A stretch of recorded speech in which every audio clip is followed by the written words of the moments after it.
Hello friends, welcome all of you. नमस्कार दोस्तों, मैं आप सभी का हल्दर क्लासेस उदयपुर के ऑनलाइन प्लेटफॉर्म पर हार्दिक स्वागत है और अभिनंदन करता हूं। जैसा कि आपको विदित है कि अपन पिछली क्लासों के अंदर जो दलहनी फसलों की बात कर रहे हैं और आज मैं आपके सामने जो दलहनी फसल लेके आया हूं वो है चौला काउपी के बारे में अपन यहाँ पे आज की क्लास के अंदर बात करने वाले हैं। और चौला या काउपी को जो है अपन लोबिया के नाम से भी जानते हैं, तो ये भी आपको पता होना चाहिए। इसका दूसरा नाम जो है लोबिया है, जो आपको मालूम होना चाहिए। सबसे पहले इसकी बात करते हैं इसके वानस्पतिक नाम की, तो इसका वानस्पतिक नाम होता है विग्ना साइनेंसिस। क्या नाम है इसका बोटनिकल नेम? विग्ना साइनेंसिस, जो आपको पता होना चाहिए।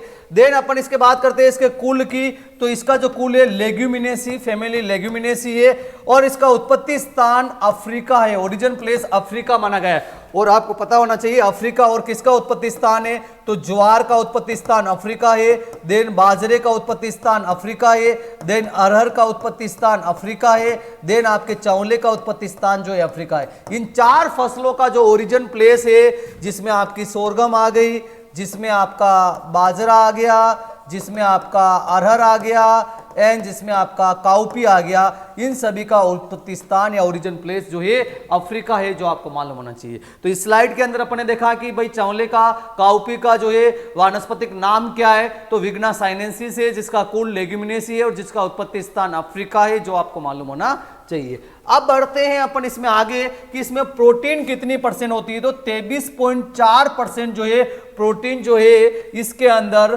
पाई जाती है चावले के अंदर, जो आपको मालूम होना चाहिए।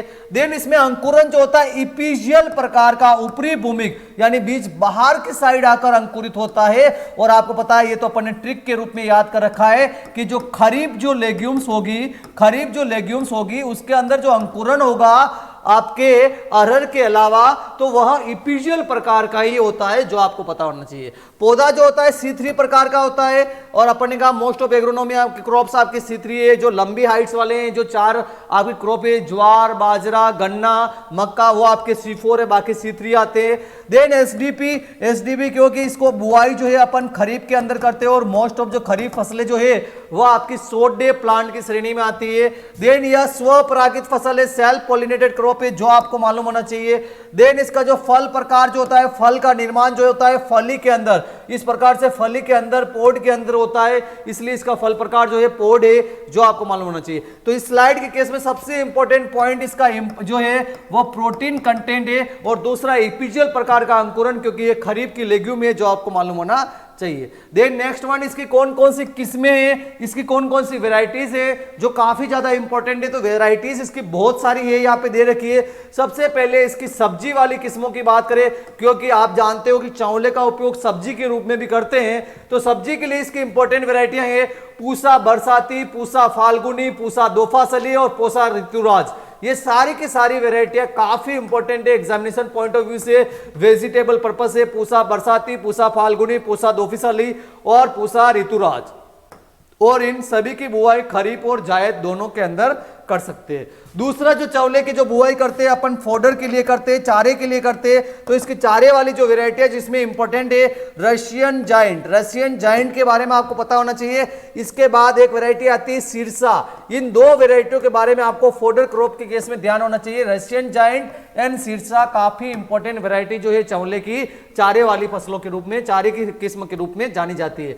तो सब्जी के रूप में पूसा बरसाती, ऋतुराज, दोफासली और आपकी फाल्गुनी जो है काफी इंपॉर्टेंट वेराइटियां हैं, जो आपको मालूम होना चाहिए।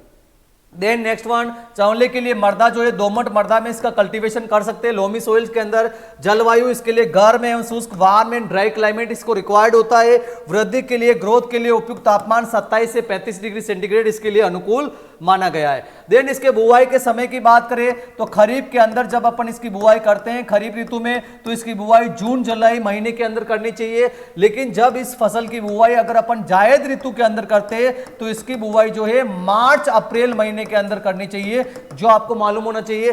देन इसके बीज दर काफी इंपॉर्टेंट है इस केस में। दाने के लिए अगर आप बुआई कर रहे हो, ग्रेन के लिए बुआई कर रहे हो, तो खरीफ में इसकी बीज दर 15 से 20 किलोग्राम और जायद में इसकी बीज दर 25 से 30 किलोग्राम पर हेक्टेयर ली जाती है, जिसमें कतार से कतार की दूरी जो है 45 सेंटीमीटर और पौधे से पौधे की दूरी 10 सेंटीमीटर रखते हैं। जबकि इसका प्रयोग हरी खाद के रूप में भी, ग्रीन मैन्यूरिंग के रूप में भी करते हैं, तो उसमें बीज दर 35 से 40 किलोग्राम ली जाती है। और अगर आप चारे के लिए कर रहे हो तो उस केस में फोडर के लिए 40 से 60 किलोग्राम, चारे के लिए जो है इसकी बीज दर, फोडर के लिए 40 से 60 किलोग्राम, जो अपने वेराइटियां देखी उनकी 40 से 60 किलोग्राम बीज दर ली जाती है। तो बेसिकली ग्रेन और वेजिटेबल के लिए खरीफ में 15-20 और जायद के अंदर 25 से 30, ये दो बीज दर आपको स्पेशली ध्यान होनी चाहिए चवला के केस में, जो आपसे एग्जाम के अंदर पूछी जा सकती है।